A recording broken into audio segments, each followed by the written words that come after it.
Hello students.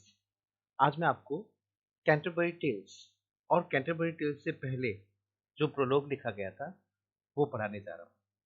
इससे just पहले वाले वीडियो में मैंने आपको पढ़ाया था चौसर, उसकी कुछ एज के बारे में फैक्ट्स और उसकी लाइफ के कुछ फैक्ट्स और उसके जो इम्पोर्टेंट वर्क्स थे। I discussed all the works of Chaucer in last video. But in today's video, I'm going to just discuss general prologue and a few Canterbury tales. So let's begin with this video and see what we find here in this lecture. Let's see prologue to the Canterbury Tales and Canterbury Tales. Prologue और उसके tales दोनों हम इसमें देखेंगे. So let's begin with the general prologue. इसको general prologue कहा गया था। वैसे इसका नाम prologue to the Canterbury tales पूरा ही मिलता है आपको। तो सबसे पहले सबसे इंपॉर्टेंट फैक्ट कि ये चौसर का सबसे important work which is called magnum opus, सबसे इंपॉर्टेंट लिटरेरी वर्क अचीवमेंट कह सकते हो चौसर की as a literary figure, that was prologue and its Canterbury tales. और इसके बाद में जब प्रोलोग जो लिखा था उसको उसने पूरा फ्रेमवर्क दिया था। In last video I discussed only a few facts about prologue. यहाँ पर मैं आपको इसको कुछ और डिटेल में पढ़ाऊंगा और टेल्स को भी हम कुछ डिस्कस करेंगे। तो आइए शुरू करते हैं।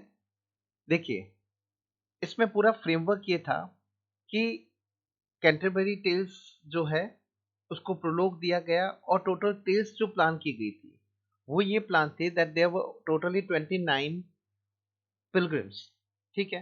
और एक हो गया चौसर himself who was the narrator. Total 30 persons were there who were planning to go to Canterbury, which was famous for the shrine of Thomas Becket. तो 30 टोटल लोग थे। इनको ये प्लान हुआ था कि जाते समय उस जहाँ पे वो ठहरे थे होटल में, वहां से जाते समय और आते समय दो दो कहानियां हर एक को कहनी थी।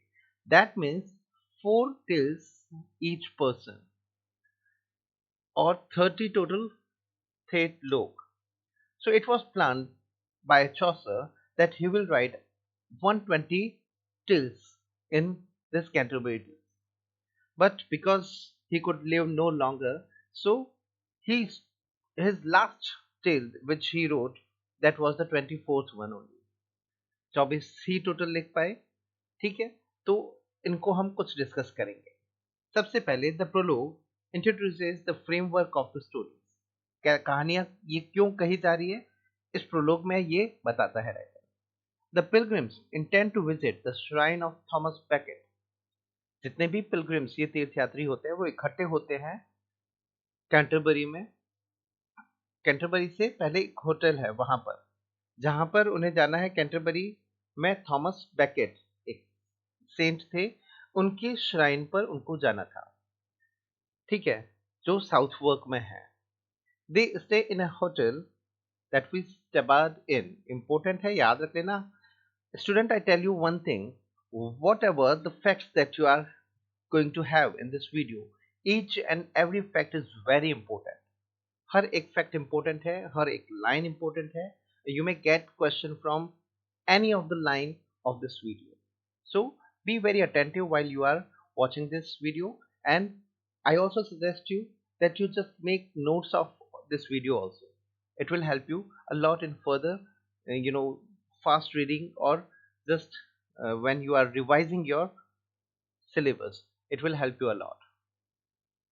So all the pilgrims, they stay in a hotel that is Tabad Inn, and they plan to have a storytelling competition. वहां पर ये कैसा प्लान होता है कि एक ऐसा कंपटीशन होगा कहानी कहने का, और हर कोई दो कहानियां जाते समय और दो कहानियां आते समय कहेगा। ये प्लान हुआ था।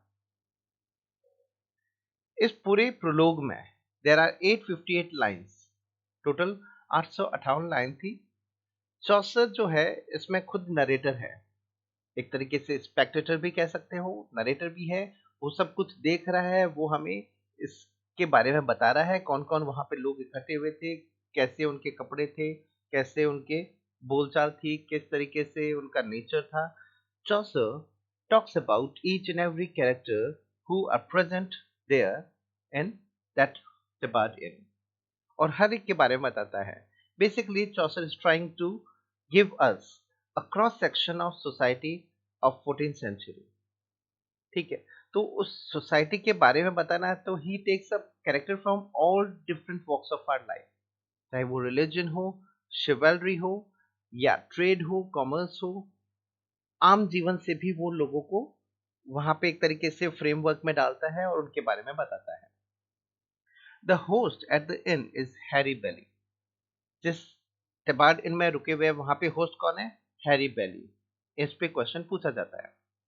It starts with the praise of April.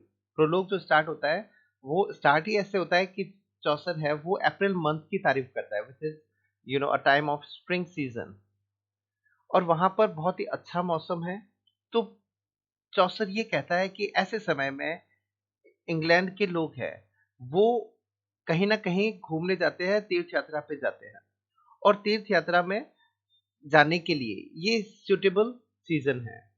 तो इसीलिए वो क्या है कि सारे एक साथ इकट्ठे होते हैं और टेबार्ड इन में इकट्ठे होते हैं। तो चौसर एज ए नरेटर ये यहां से कहानी शुरू करता है प्रोलोग की। Chaucer starts with the narration about all the pilgrims one by one. एक एक करके फिर वो बताता है कि हम जो यहाँ पे रुके हुए हैं टेबार्ड इन में कौन कौन है। तो वो कहता है मैं आपको हर एक के बारे में, ऑल द सन्ड्री फोक्स जो वो वर्ड यूज करता है उनके बारे में वो बताता है, who include people from different walks of life like chivalry, religion and trade।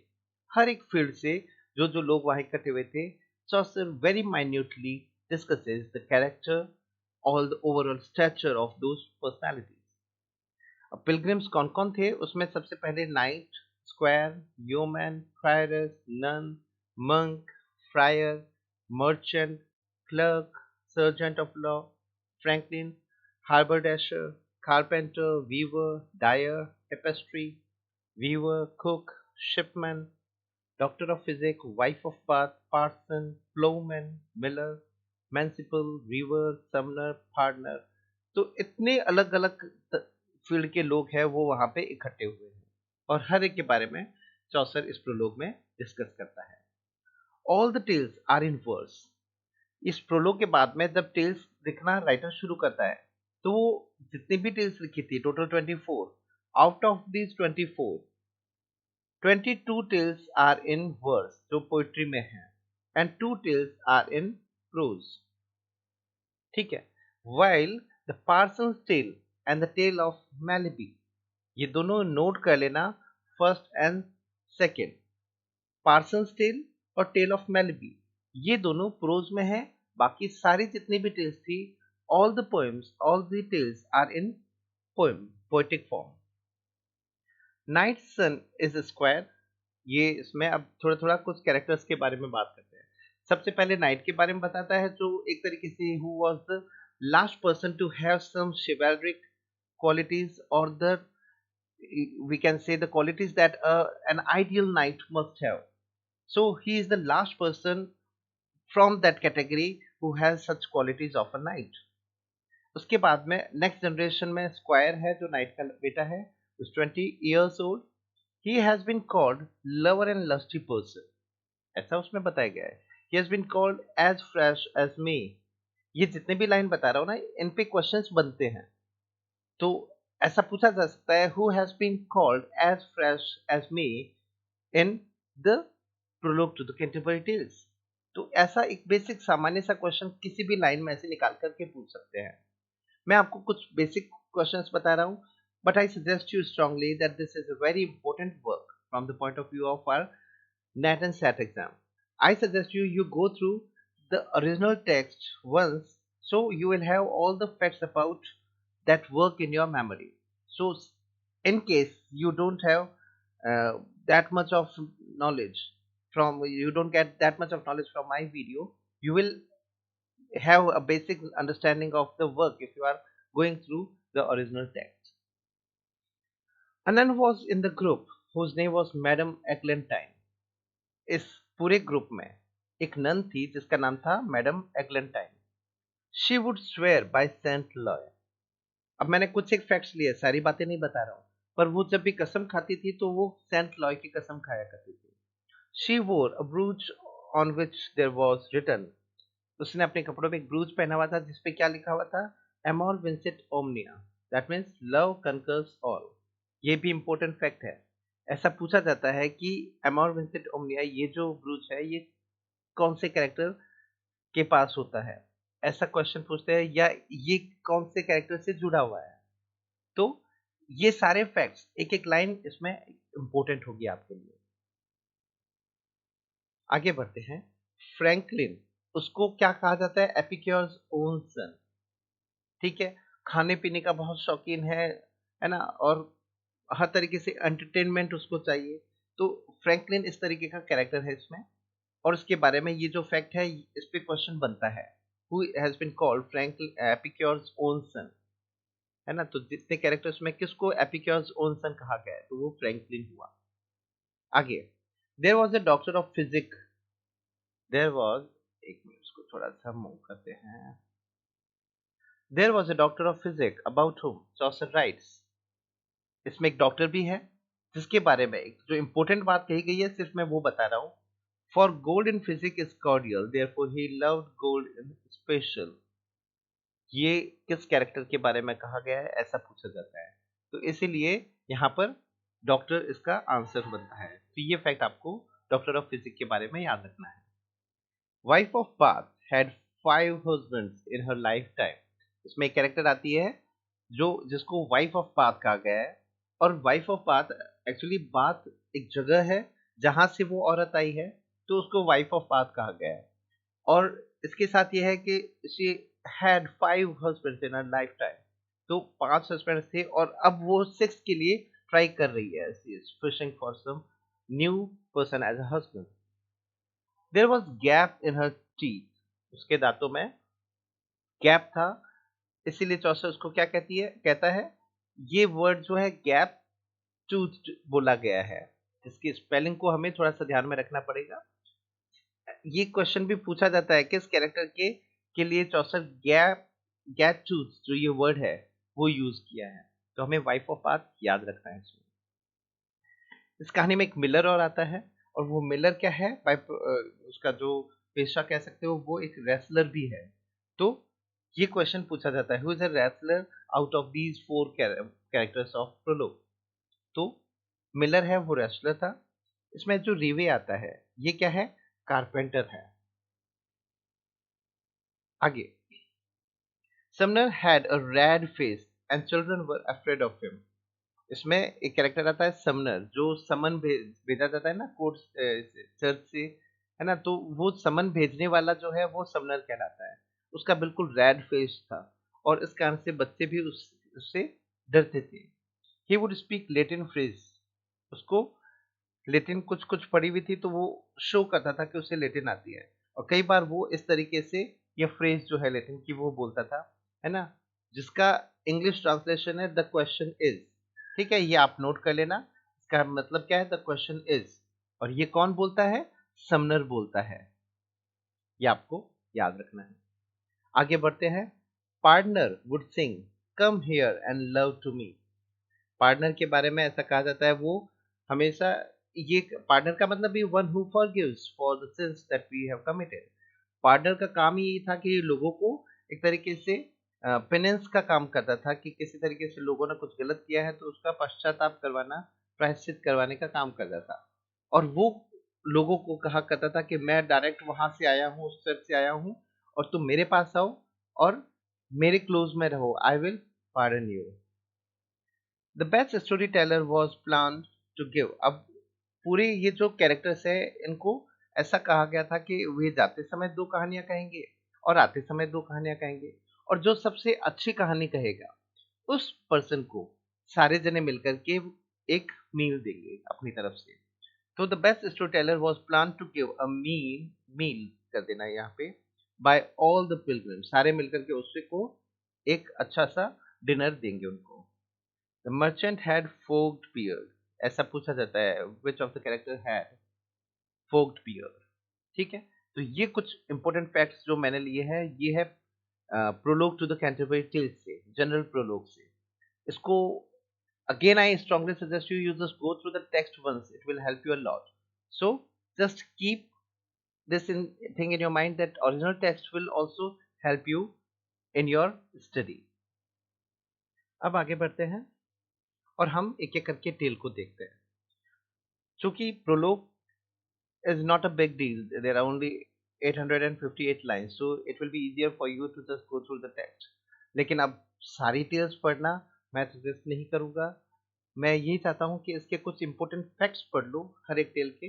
There are total, as I told you, there are 24 tales, but I have taken up only 12 which are important and on which questions are frequently asked.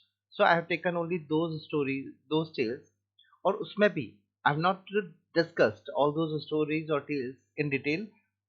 Instead, I have given just a few important facts that will help you trace out the answer. Okay, so let's begin with the Knight's Tale. सबसे पहले night की tell की बात करते हैं, because Knight was the first person to tell the tale. तो सबसे पहले नाइट ने कहानी शुरू की थी। Knight's Tale is the first to tell a story. The story is of two cousin knights, Palamon and Arcite. तो सबसे पहले क्वेश्चन ही ये होता है, पेलेमन और आर्साइड की कहानी किसने कही थी? ठीक है, तो नाइट्स टेल है वो इनकी थी कहानी, और ये कैरेक्टर्स किसकी कहानी में आते हैं, ऐसा भी क्वेश्चन होता है। पेलेमन और आर्साइड किस पिलग्रिम की कहानी में मिलता है? नाइट्स टेल में है, नन्स प्रीस्ट टेल में है, मिलर की टेल में है, पार्सन की टेल में है। तो ऐसे क्वेश्चन पूछा जाता है। Both are imprisoned and in prison they see Emily, ये भी इंपॉर्टेंट कैरेक्टर है, ठीक है, जिसके लिए पूरा युद्ध होता है, ये दोनों नाइट लड़ाई करते हैं। तो एमिली के लिए ये दोनों, because they are contender for Emily, इनको जब ये छूट जाते हैं, इनके बीच में एक ऐसा तरीके से शिवेलरिक वॉर जो है, एमिली का ब्रदर राजा जो है वो डिसाइड करता है कि एक ऐसा युद्ध होगा, जो जीतेगा वो इससे शादी करेगा। तो ऐसा होता है, दोनों ही उससे प्यार करते हैं। फाइनली पेलेमन मैरीज एमिली, ये इंपॉर्टेंट है, बीच में कहानी में कई ट्विस्ट है। As I told you, I am not going to discuss all these tales in detail, but it will help you get the answer, I am quite sure about this. ठीक है, so let's move to the next story, Miller's tale. Miller की tale में देखते हैं क्या होता है। This is the second tale in sequence.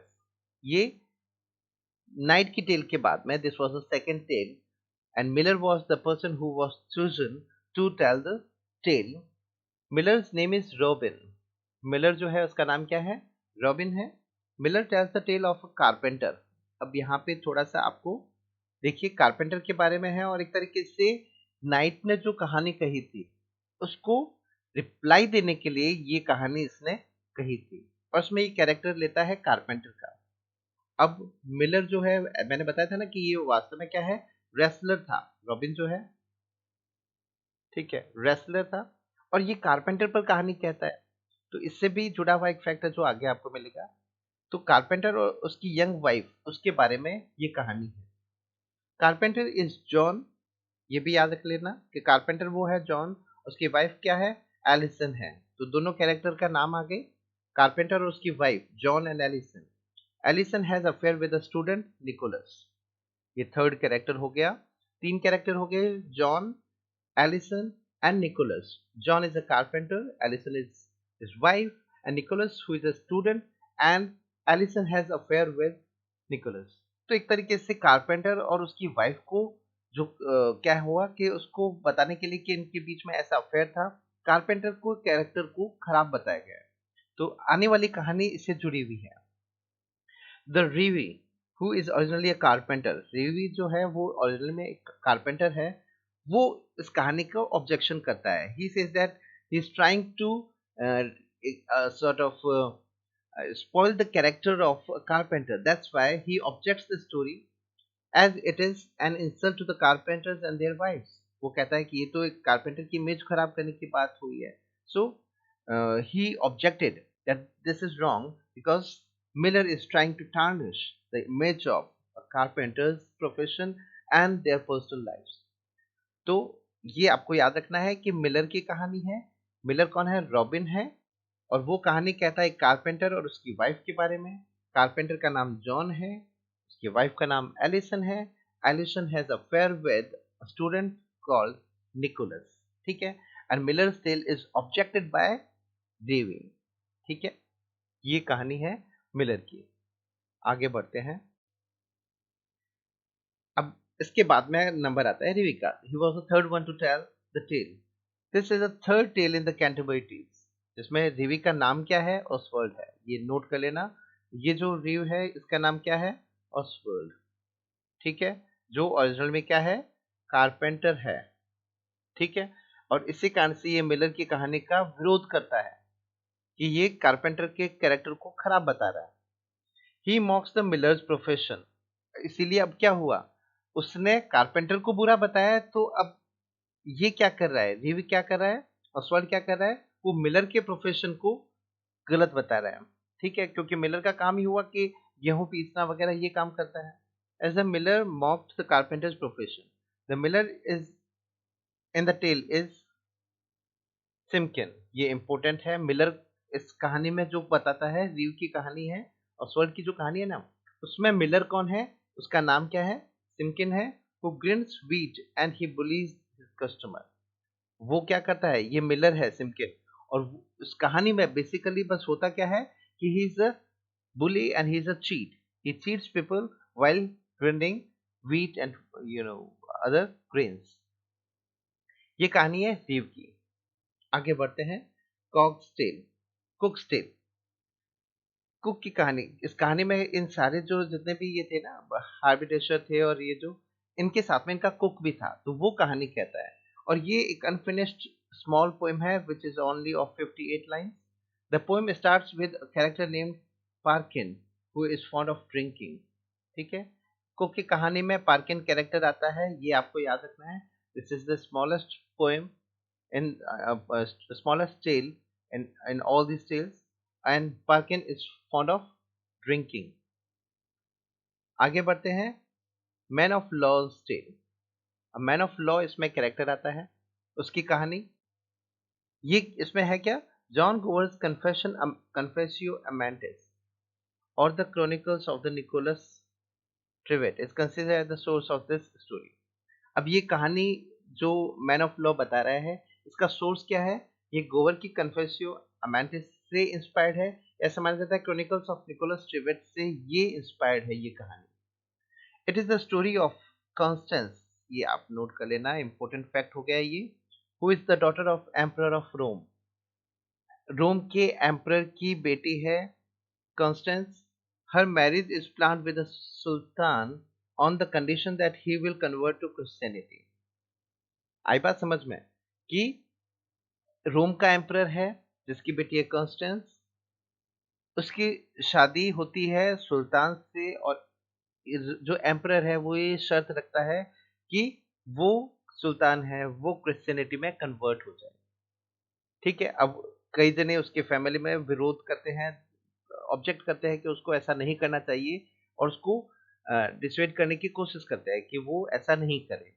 तो ये कहानी है कॉन्स्टेंस और सुल्तान की, ठीक है। आगे बढ़ते हैं।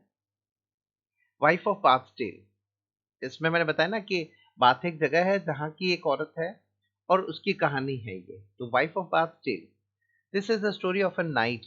अब ये कहानी जो कह रही है वो किंग अर्थर के समय की कहानी से लेकर के एक नाइट लेती है, उसकी कहानी है। अब होता क्या है, उस समय का कोई नाइट है किंग आर्थर के समय का, ये याद रख लेना कि वाइफ ऑफ आर्थ की कहानी आर्थरियन समय की है और एक नाइट के बारे में है। Who rapes a fair maiden, जो एक बहुत ही सुंदर लड़की का रेप कर देता है नाइट। इस पर्टिकुलर नाइट की बात हो रही है, किंग आर्थर के समय का नाइट है।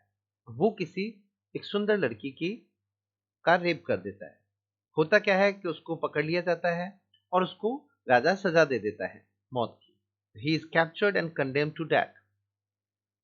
लेकिन होता क्या है, the wife of King Arthur interferes, वो बीच में आती है, वो कहती है कि नहीं, इसको मौत की सजा नहीं देनी, और कहती है and readies to spare the life of the knight on the condition that if he answers the question। वो उसे कहती है कि मैं तुम्हें 1 साल का समय देती हूँ, तुम्हें क्या करना है, बस एक साल में इस प्रश्न का जवाब देना है। What is that woman most desire? ऐसी कौन सी चीज है जो औरत सबसे ज्यादा चाहती है?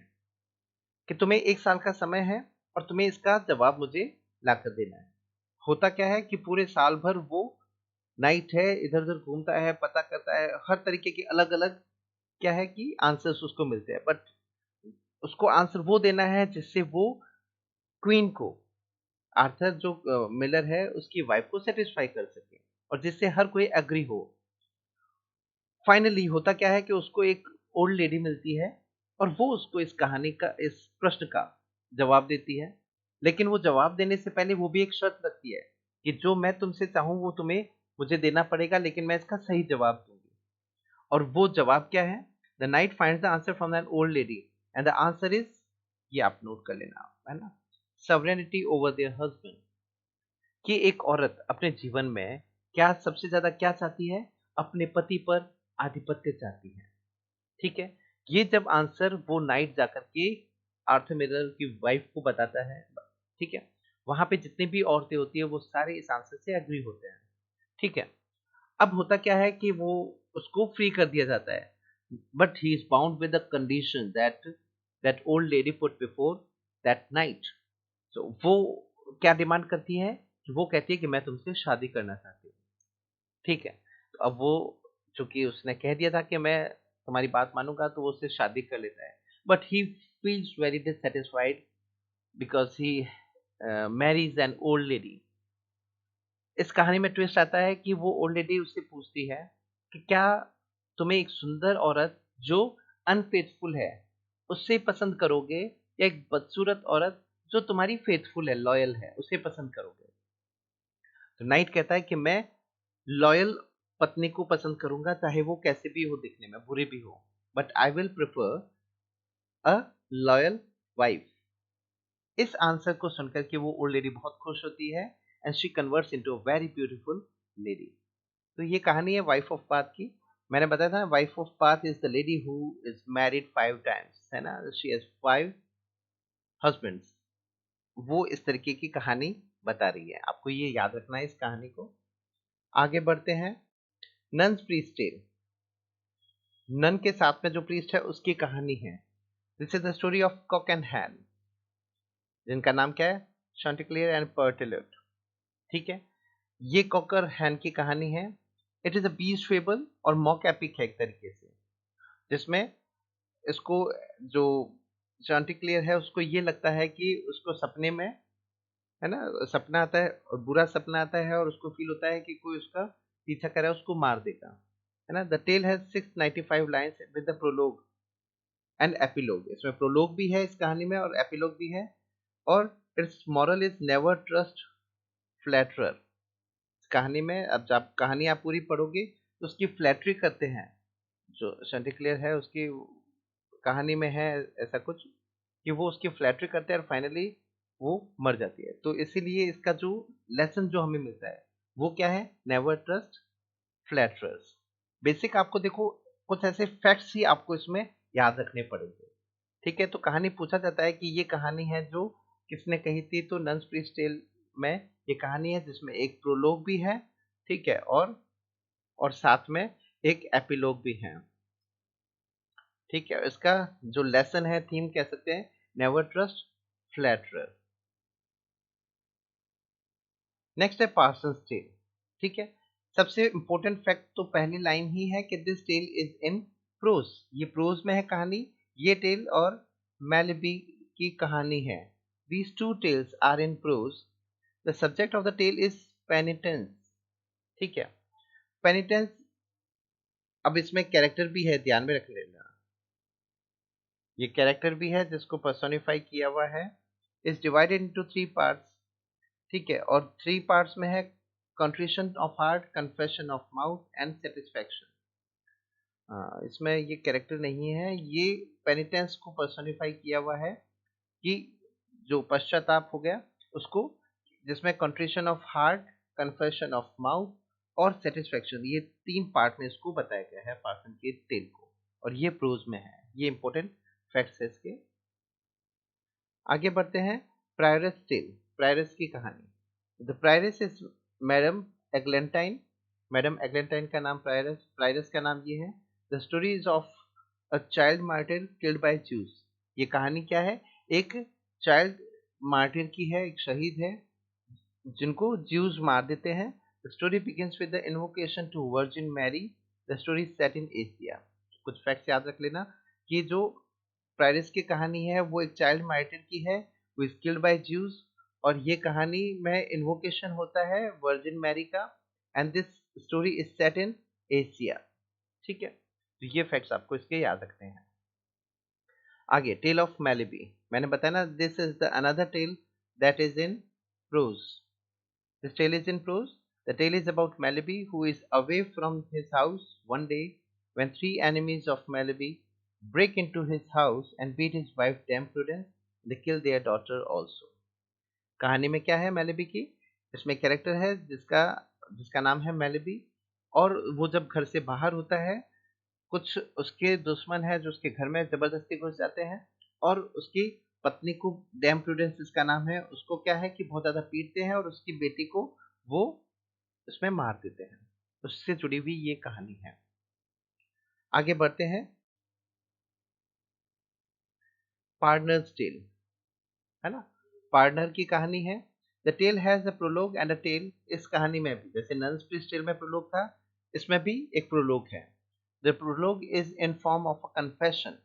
प्रोलॉग क्या है? एक तरीके से कन्फेशन है, where he expresses apology for his vices। Partner इसमें अपने किए हुए पाप का वो प्रायश्चित करता है और माफी मांगता है। इट्स थीम इज, की कहानी की थीम क्या है? Greed is the root of all evils. ठीक है, ये इसमें इसकी थीम है इसकी कहानी की। अब इस कहानी में, पार्टनर की कहानी में होता क्या है वो भी देख लो। Setting out to kill death, three young man encounter an old man. होता क्या है इस कहानी में? तीन यंग मैन हैं, वो निकलते हैं डेथ को मारने के लिए, और उनका मिलना होता है एक बूढ़े व्यक्ति से, who says they will find him under a near by tree. वो आदमी उसे कहता है कि डेथ तुम्हें कहाँ मिलेगी? कि एक पेड़ के पास में मिलेगी, है ना। When they arrive, they discover a hoard of treasure and decide to stay with it until nightfall। वो पूछते हैं डेथ कहाँ है, तो वो कहता है कि इस पेड़ के पास में है डेथ। और होता क्या है, वो जब वहां जाते हैं तो पाते हैं कि वहां पे बहुत बड़ा खजाना छिपा हुआ था।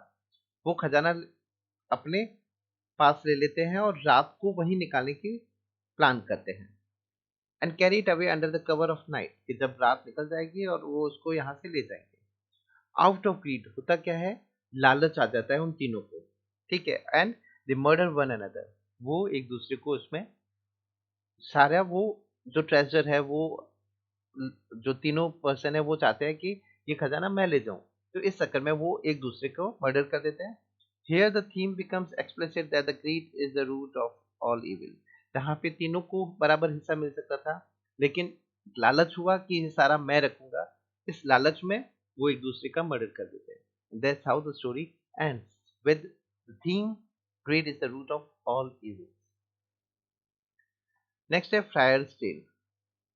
फ्रायर की टेल है। This story is told by the Hubert the friar. इस फ्रायर का क्या नाम है ये भी आपको याद रखना है कि कौन है ये। हबर्ड हो गया इसका जो फ्रायर है वो। The story is about the corrupt summoner and his dialogue with devil. इस समनर एक बताता है चर्च में, ठीक है, उस समनर में और जो डेविल है उसके बीच का कन्वर्सेशन है इसमें। It is satirical attack on the profession of summoner. किस तरीके से समनर उसमें, देखो कहानी में क्या है, कहानी के through Chaucer is trying to point out the corruption that was prevalent at that time in church. So that's why this story is showing that what sort of social condition was there, what was the state of church at that time. कहानी नहीं होकर के these are the real real facts of that age। ठीक है, आगे बढ़ते हैं, square के टेल को देखते हैं। स्क्वायर जो मैंने बताया ना कि नाइट जो था, सबसे जो पहले कहानी कहने वाला है उसका बेटा था स्क्वायर, जो शिवैल्रिक डिटेरियोरेशन को बताता है, किस तरीके से नाइट्री जो थी वो खत्म हो रही थी। तो उसको स्क्वायर है वो रिप्रेजेंट करता है। This tale remained unfinished as the tale was interrupted by Franklin. अब ये क्वेश्चन ऐसे हो सकता है, squire tale is interrupted by which of the character from the prologue. तो फ्रैंकलिन उसको इंटरप्ट करता है और वो क्या करता है, it was a tale of epic romance, एक एपिक रोमांस है। इट इज अबाउट, ये जो चंगेज खान के बारे में है ना, तो उसके उसके दो बेटे और उसके बेटर है ना, जो केनेस है उसके बारे में है, ठीक है। और इस कहानी को कहते समय बहुत लंबी कहानी हो रही थी और फ्रैंकलिन उसको रोक देता है इस कहानी को कहने से। इसी कहानी में एक सब प्लॉट और चलता है। मेन कहानी तो ये हो गई चंगेज खान उसके बेटे और बेटी की कहानी है। इसमें एक सब प्लॉट और चलता है जिसमें ये जो कैनेस है, the sub plot deals with a falcon, एक फैल्कन की भी कहानी सब प्लॉट में आती है, who tells Canacee about her false lover Tercelet. Falcon बताती है कि किस तरीके से उसका जो फॉल्स लवर है टार्सलेट, एक मेल ईगल हो गया, हॉक हो गया, किस तरीके से वो उसको एक धोखा देता है उसके जो ये टार्सलेट है वो, उसके बारे में।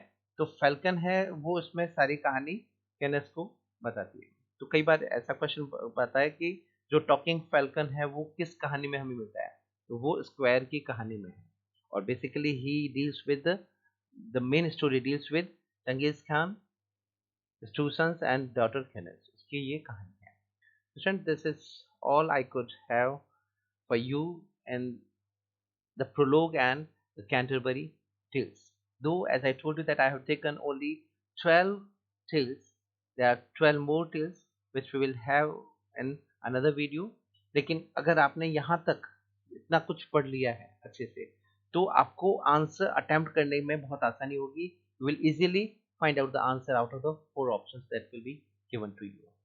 तो नेक्स्ट वीडियो फिर जल्द मिलते हैं और इसी सीक्वेंस को जारी रखेंगे। तब तक के लिए गुड बाय, टेक केयर।